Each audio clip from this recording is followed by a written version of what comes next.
Hello नमस्कार, this is Ankur Gupta, a premier real estate professional. और एक बहुत अच्छी गुड न्यूज़ है। दिल्ली एनसीआर में एक नया शहर बनने वाला है, क्योंकि ग्रेटर नोएडा फेज़ 2 प्लान को मंजूरी दे दी गई है।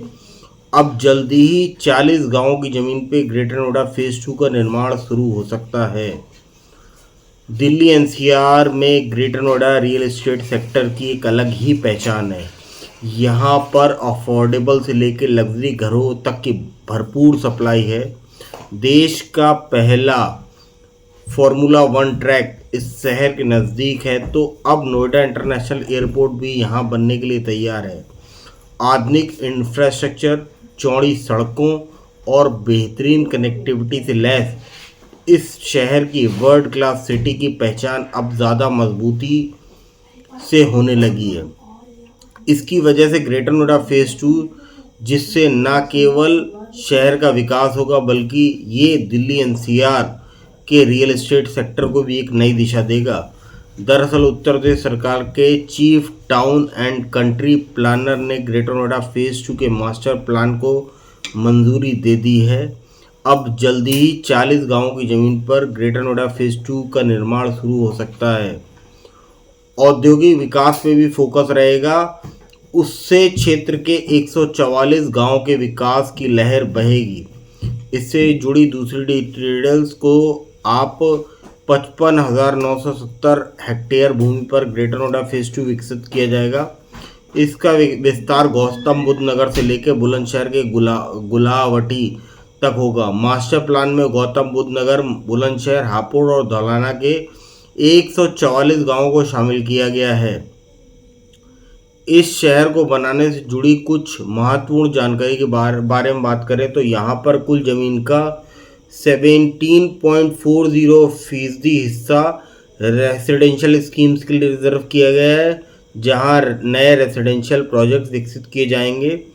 4.8% ज़मीन को कमर्शियल हब और शॉपिंग सेंटर के रखा गया। सबसे ज़्यादा 25.4% ज़मीन इंडस्ट्रियल प्रॉपर्टी के लिए आरक्षित की गई है, जिससे उद्योगों को विकास मिलेगा। करीब 10.4% ज़मीन पर यूनिवर्सिटीज़, मेडिकल कॉलेज और इंजीनियरिंग कॉलेज जैसे शिक्षण संस्थान बनाए जाएंगे।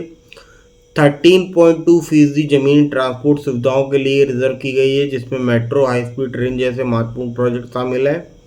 22.5% ज़मीन ग्रीन बेल्ट के लिए रिजर्व की, जिससे पर्यावरण सुरक्षा को प्राथमिकता दी जाएगी। अभी देखिए, आखिरी मंजूरी का इंतज़ार है। ग्रेटर नोएडा प्राधिकरण के मुताबिक मास्टर प्लान को ग्राम बोर्ड की बैठक में पास करने के बाद उत्तर प्रदेश के चीफ टाउन प्लानर को मंजूरी मिल चुकी है।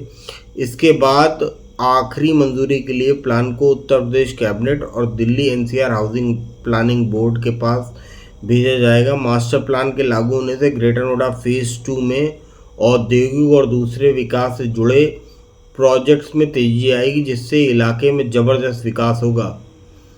ग्रेटर नोएडा प्राधिकरण के सीईओ रवि कुमार एनजी के मुताबिक शहर के विस्तार में के साथ ही यहाँ पर रियल एस्टेट की मांग भी तेज़ी से बढ़ी है। नई सुविधाओं, बेहतर कनेक्टिविटी और स्मार्ट इंफ्रास्ट्रक्चर से निवेशकों के लिए इलाका एक सुनहरा मौका साबित हो सकता है। इस योजना के तहत ग्रेटर नोएडा फेज़ 2 में विकसित होने वाली सुविधाएं इसी दिल्ली एनसीआर में सबसे आकर्षित निवेश स्थल बना सकती हैं। और देखिए, मेरा वीडियोस बनाने का ऑब्जेक्टिव हमेशा ये रहता है कि आपको महत्वपूर्ण जानकारियाँ पहुँचाऊँ। और ग्रेटर नोएडा फेज़ 2 बनने के बाद एक हकीकत आप ये भी जान लीजिए कि यमुना एक्सप्रेसवे में जो ओवर प्राइस प्रॉपर्टी थी, अब उसके बुरे दिन चालू हो गए हैं। जो लोग बहुत ज़्यादा हाई डिमांड करते थे प्रॉपर्टीज़ को लेके और अननेसेसरी अनड्यू डिमांड करते थे ना, अब उनकी प्रॉपर्टीज़ का, क्योंकि देखिए लगातार स्कीम्स आ रही हैं यमुना एक्सप्रेसवे अथॉरिटी की तरफ से भी।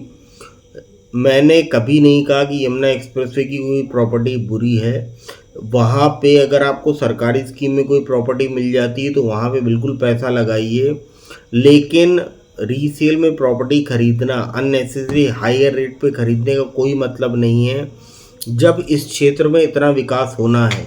ग्रेटर नोएडा में रेट्स इसीलिए बढ़ रहे थे क्योंकि ग्रेटर नोएडा में एक्सटेंशंस की कोई संभावना थी नहीं। अब ग्रेटर नोएडा फेज़ 2 आ रहा है तो आप देखिए ग्रेटर नोएडा के प्रॉपर्टीज़ के रेट्स पे भी लगाम लगेगी, as well as Yamuna expressway में जो बहुत हायर रेट पे चली गई थी प्रॉपर्टीज़ उस पे लगाम लगना तय है। अननेसेसरी रीसेल में प्रॉपर्टी यमुना एक्सप्रेसवे में ख़रीदना मत। 25,000 26,000 का जो रेट गवर्नमेंट ने अप्रूव किया है रीसेल में, अगर आपको प्रॉपर्टी खरीदनी है तो मतलब ऑलमोस्ट उसका डबल 50,000 तक भी रेट पे आप जा सकते हो। छोटे प्लॉट्स पे, बड़े प्लॉट्स पे उससे भी नीचे रेट्स पे आप जाना। अननेसेसरी अपने पैसा किसी फालतू चीज़ों में मत लगाना।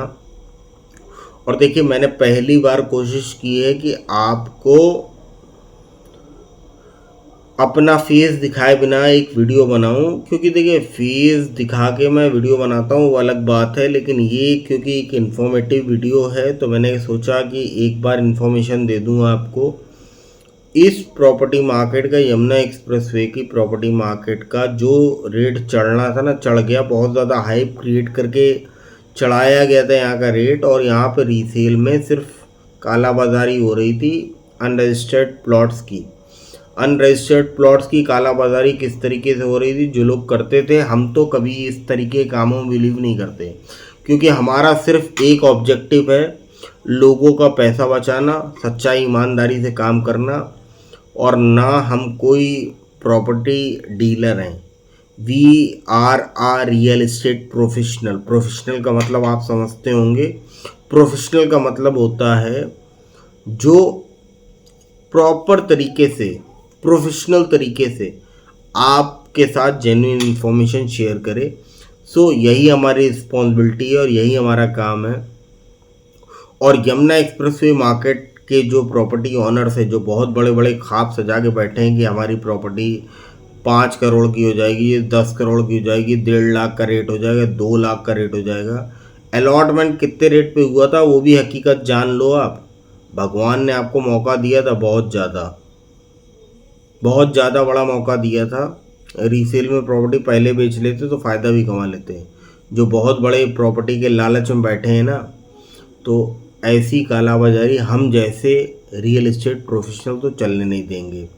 हकीकत यही है कि हम लोगों की, एक आम पब्लिक के लिए सर्व करना चाहते हैं। आपका प्रॉफिट होता है, आपको लॉस होता है, लॉस तो कुछ नहीं होगा आपको प्रॉफिट जो बहुत ज़्यादा मिलने वाला था, हमारी सच्चाई के बाद वो प्रॉफिट 0 हो जाएगा, ये हकीकत है। तो मेरे वीडियोस क्योंकि सच्चे और अच्छे वीडियोस होते हैं, तो उस पर ज़रूर आप मेरे चैनल को सब्सक्राइब करिए, मुझे फेसबुक इंस्टाग्राम पे फॉलो करिए।